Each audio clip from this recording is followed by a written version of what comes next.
Hey guys, welcome back to part two of my 7 round 32 team mock draft walkthrough.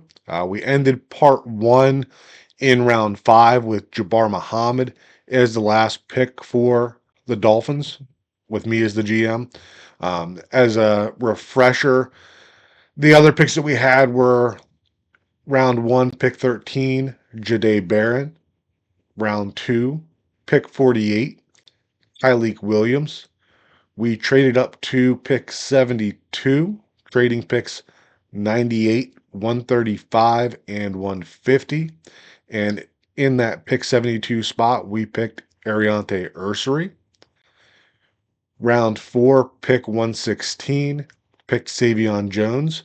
And then, like I said, round five, pick 155, went with Jabbar Muhammad.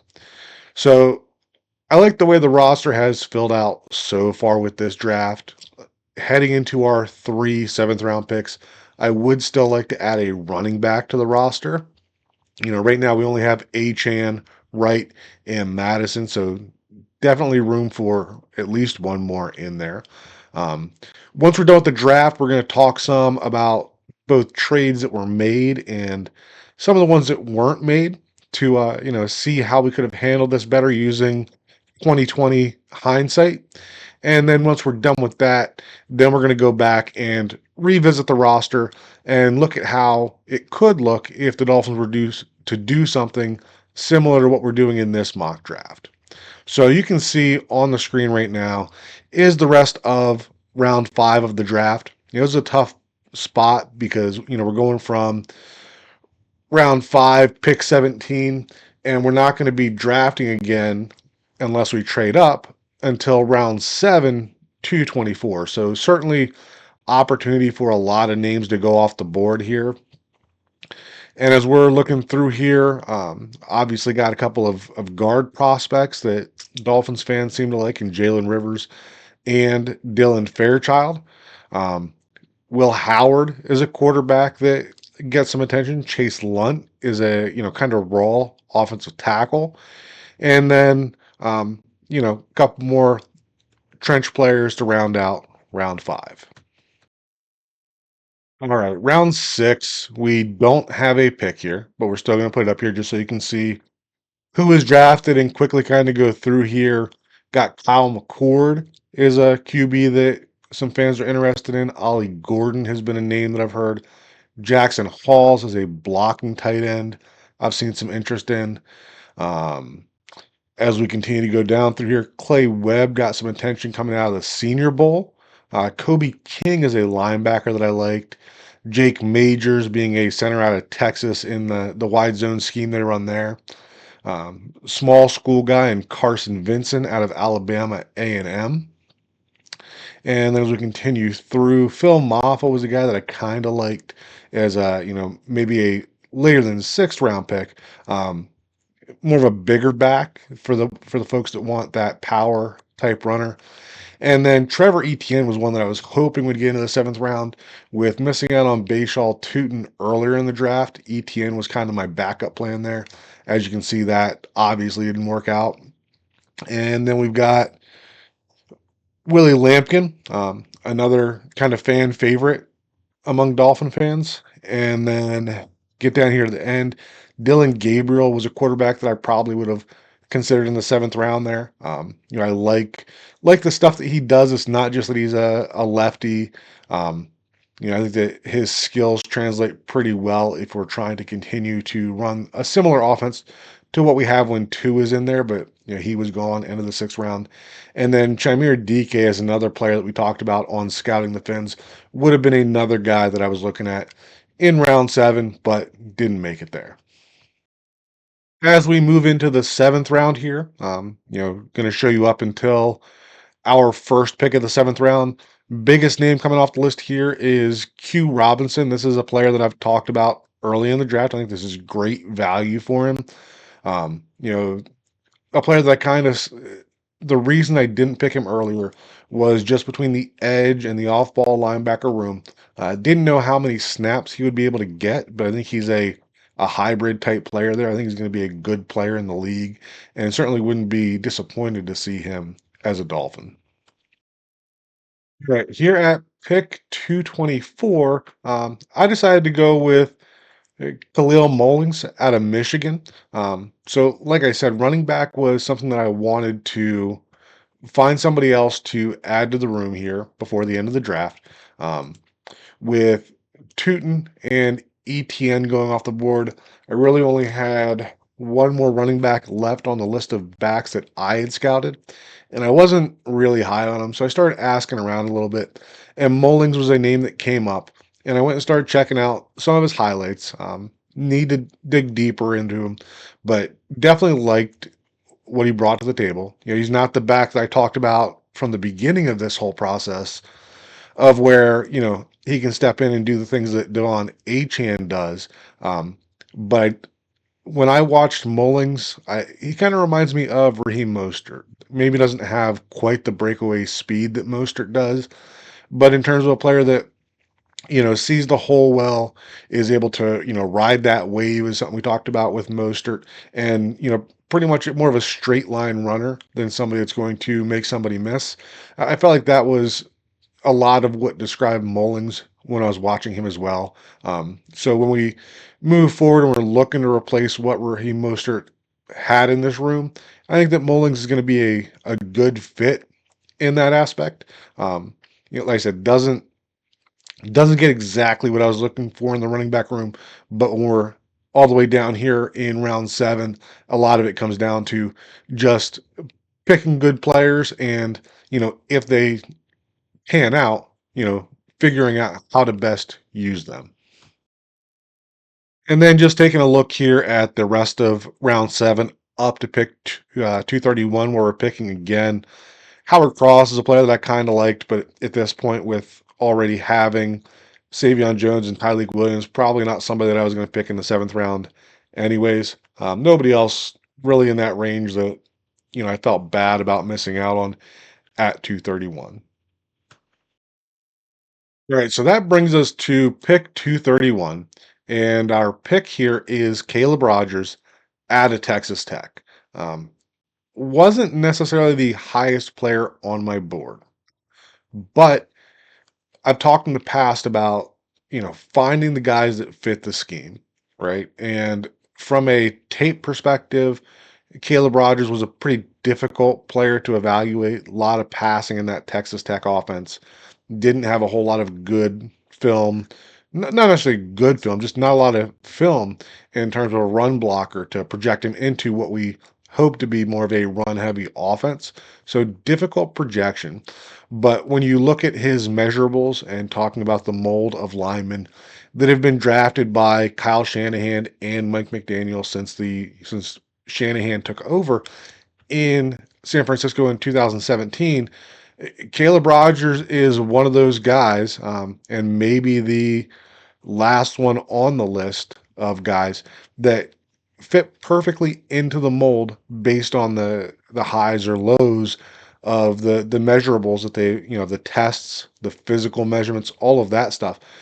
So from a traits standpoint, Caleb Rogers fits perfectly into what they've looked for in the past for linemen in this scheme, has good tape to go with it, and that combination for me just felt like a perfect match for round 7, and that's why I picked Caleb Rogers here to add to the offensive line room. All right, quick look here at the rest of round 7 before our last pick at 253. So you had Caleb Rogers here at 231. And then as we go through, we're at the end of the draft, so not a lot of names that are going to be that exciting. Kamon Rucker is one that I'm higher on than 7th round. Probably would not have been my pick, but a player that I like, and that would probably be the main one in this group after Caleb Rogers of players that at least interest me late in the draft.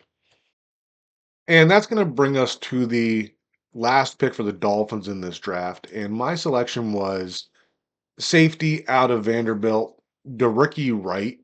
And this was very much a traits type pick. This is a guy that's 6'4", 229 pounds, a lot of experience playing safety in the SEC. But a big part of this with that size, and I think he's going to run decent. I haven't seen his numbers yet. Um, but a special teams guy, right? This is a guy that, as a low seventh round pick, can come in and be a core special teams contributor. And then as far as developing in the defense, maybe he's a hybrid type player, a linebacker safety hybrid. Maybe you groom him behind a Melifonwu to play a similar role to what he does. Um, but very much a traits pick, and as opposed to going with a offensive lineman or a quarterback in terms of traits, decide to go with somebody that I feel can be an immediate contributor in terms of special teams and find his way on the roster and find his way onto the field on Sundays. And then, really, just for the sake of being comprehensive, here are the last picks in the seventh round for this draft. Right. So, as we wrap up the draft, I wanted to go back and kind of look at all the players that we have drafted in one list. So, we picked Jade Barron round one, pick 13. I think that the opinions on that pick will largely come down to whether you view Barron as just a slot cornerback or whether you view him as more. In the games that I watched, it looked to me as though Texas was using him as a boundary corner on early downs. And then when they went into those nickel situations, that's when he would bump in to play a corner or a safety type role. So I think he's a really versatile piece. I think he can step in and be a starting corner from day one. But I think that if that's all that you're looking at him as, then I think that you're really limiting his effectiveness. So I still like that pick at 13. Pick 48, Tyleik Williams. Like I said before, I have him graded very similarly to Kenneth Grant as well as Alfred Collins. It seems like a guy that most don't talk about as much, more because they're not familiar with him than that they don't like his tape. But I encourage you to, go to Twitter or X, whatever you want to call it. In that search bar, type in Tyleik Williams, click on the media tab, and just scroll through some of those plays. And you'll see some really high level stuff from him. Ursery here at pick 72 in round three was a pick that we traded up for, not necessarily for Ursery, but decided to go best player available. And a player that I like, and I think that he could find a way on the field early, whether that's as a guard, right, or whether he's that number one option as a swing tackle. So I still like that pick in terms of, wanting to add another piece to the offensive line room that I'm confident can come in and play from day one. Savion Jones, similar to Barron, like if you look at how he's listed as an edge player, and that's the way that you view Savion Jones, then you're probably not going to like that pick. But for me, being I think he's 6'5", 280 in that range, I view him more like a Emmanuel Ogba type edge in the sense that he could be a 4-3 defensive end. But in the Dolphin scheme, I see him more as a early down defensive end that can, be a good run stopper. And then when you get to those third down situations, can kick inside and can abuse a guard with his quickness. I don't think that he's a starting player from day one, especially if we get Tyleik Williams in the room. But a player that I feel can rotationally come in and give you some good snaps. We get to round five, and we went with Jabbar Muhammad, another situation where some of the players that we wanted went off the board. And, rather than reaching on a position of need, I decided to pick another cornerback. Not a player that I'm confident will come in and be a starter or play significant snaps, but a player that has the physical tools that I can certainly see a scenario where he comes in and he, beats out a Storm Duck, maybe a Cam Smith, and is your dime type defender. Um, but as a defensive back, you also have the value of being able to play special teams. Going into round seven, saw some of the running backs that would have been, my preferred type of running backs go off the board. Ended up going with Khalil Mullings, who, is probably more similar to what we have in the room in a Jalen Wright and similar to an Alexander Madison.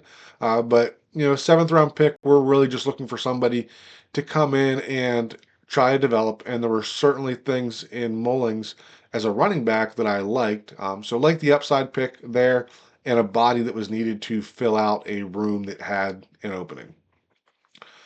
Caleb Rogers fits every way you can think of physically, but the scheme is completely different that he used in college from what Miami does. So a bit of a projection here, but again, seventh round pick. This is the type of player that you should be looking for that, maybe doesn't have the tape that backs it up in the system that you're running, but has the traits that fit there and could possibly project into, a future starting lineman. And then finish it up with Dericky Wright at safety. And like I, just talked about a couple minutes ago, this really comes down to a 6'4", 229-pound safety that, maybe can develop into something in your defensive packages, but from day one with his size and athleticism can participate in just about every special teams you have. So I think it's a good opportunity for a late seventh round pick to find a way onto that 53-man roster and find a way to contribute on game days. All right, as we wrap up this mock draft, wanted to kind of circle back and talk about this whole draft idea of 32 teams, 7 round mock drafts. And huge shout out to Jolene.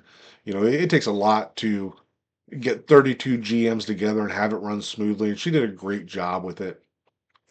One of the things that's really unique about doing it this way is that you've got 32 different people representing the 32 teams, and all of those people are going to have different big boards. So players are going to be ranked very differently. It's not just going onto a website, clicking start, and having it fly through every other pick using, the same big board where you can look at their rankings and have an idea what's going to happen.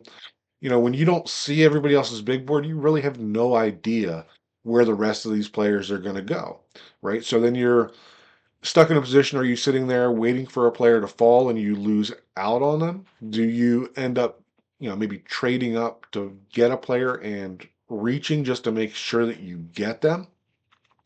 So, want to kind of take a look at, using the whole hindsight is 2020 idea, looking back over the draft and what would I have done if I could go back and, see the board before all this happened.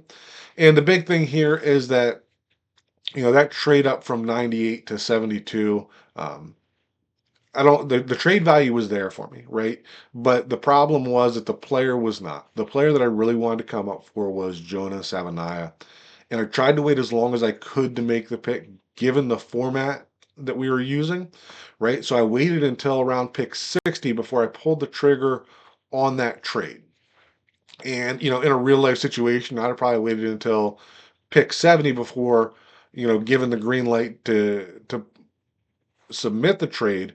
But, you know, having a more virtual environment, couldn't wait that long, ended up making the trade, saw my player go off the board, and ended up getting Ursary, who I like. But if that had happened in real life, I probably would have never made the trade. So what would I have done had I had our original picks, right? So had we gotten to 98, I think probably the top player that I still had on my board was going to be CJ West, right? I think that he's a player that could have come in, could have complemented Tyleek Williams well in terms of playing a different style of position on that defensive line. More of a guy that I could see rotating with Benito Jones at more of a 0-and-1 technique player.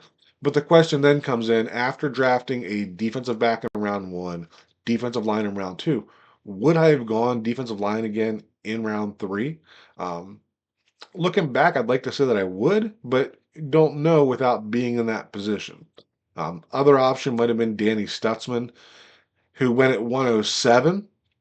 But that's a player that I really liked, but not necessarily a position I liked as much. So it probably would have been between those two players. So had we gone CJ West or Stutzman there with our third pick instead of going offensive lineman, then I almost certainly would have gone with Miles Frazier at pick 116. He ended up going at our original round five pick of 150, but I would not have continued to wait for that.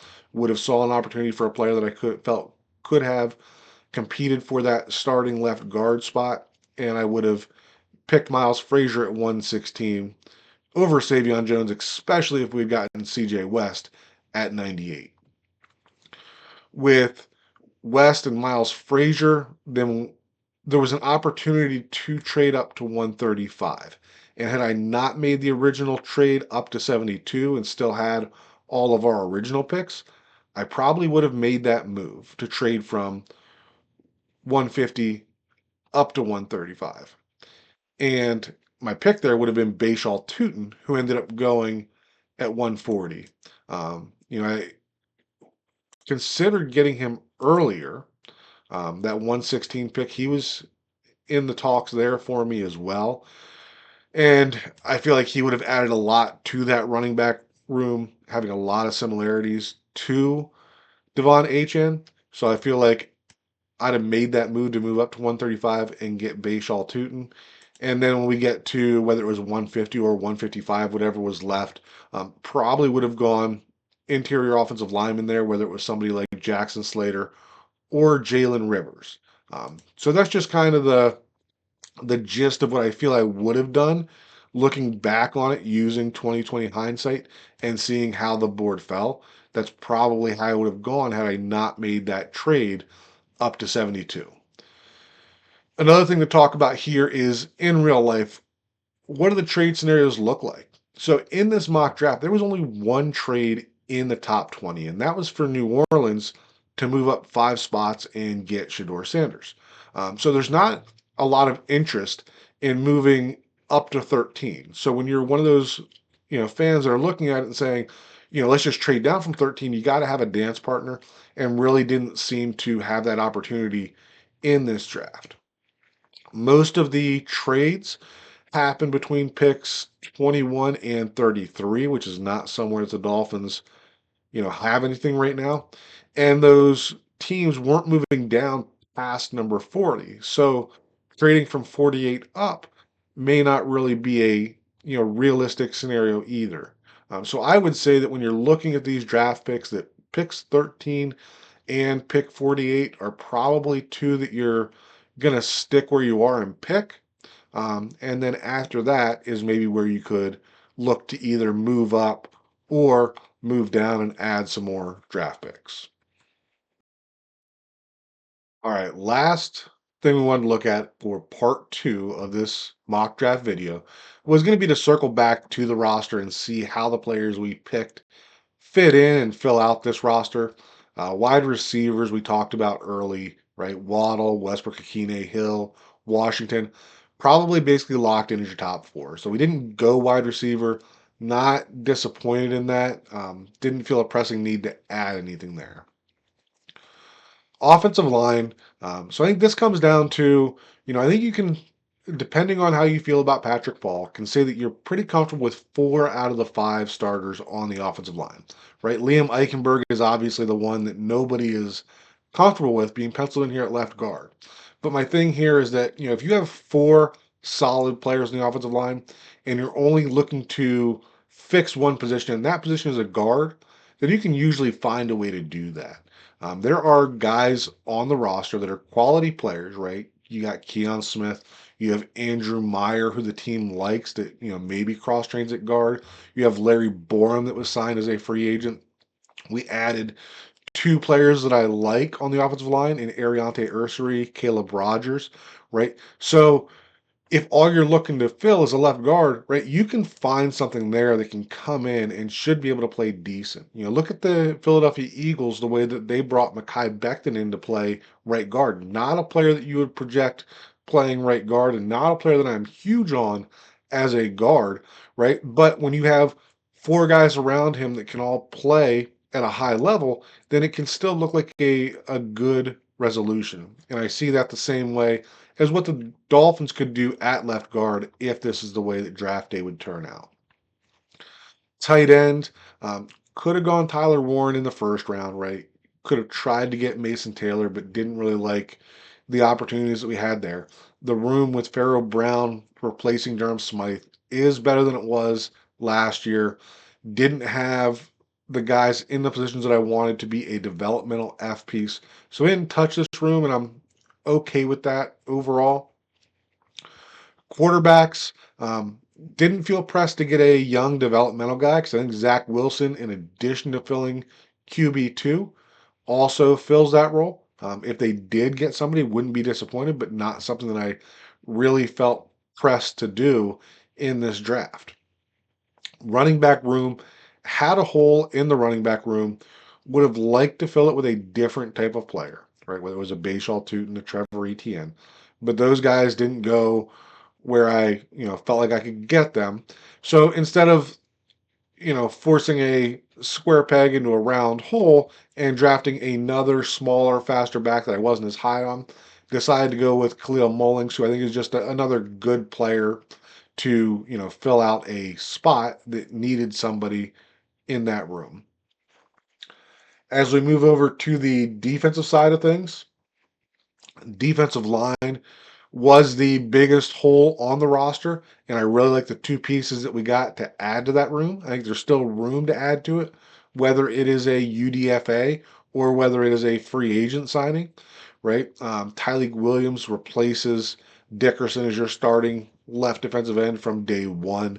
I think he provides a lot of versatility in terms of ways that he can line up and do different things on the defensive line.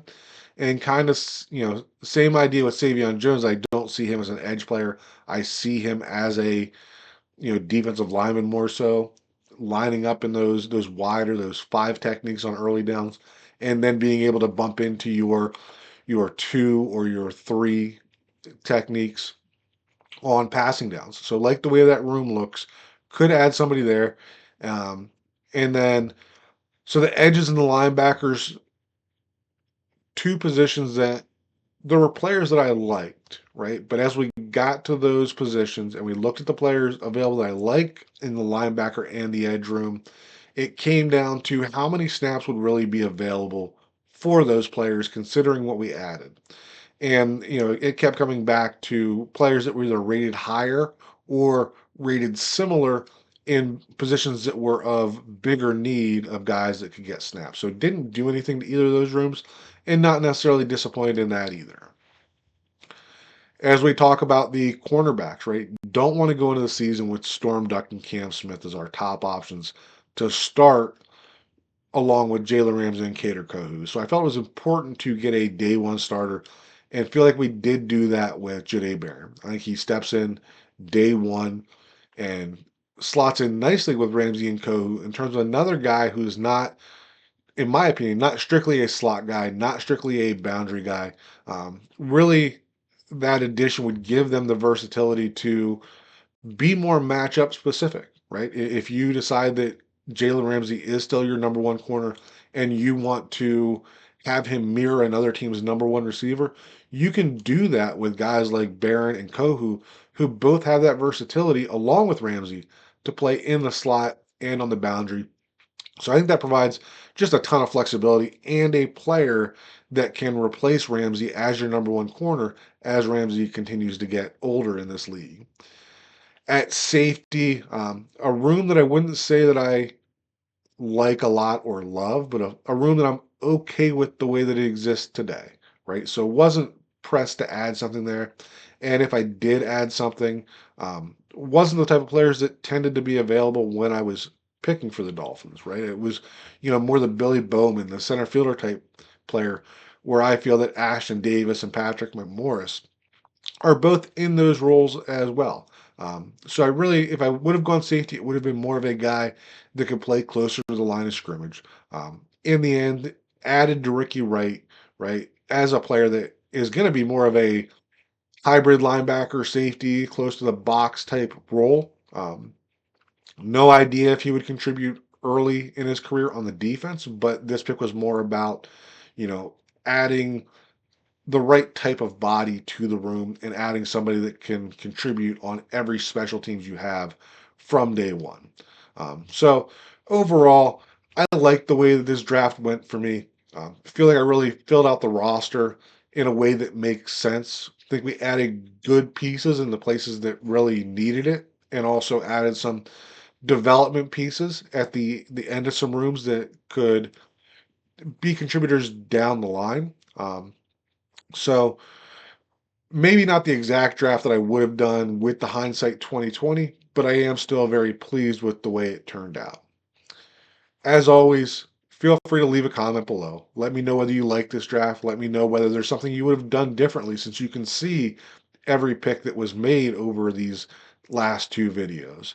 And if you've stuck around for all of this two-part series, really appreciate that. And we'll talk again soon.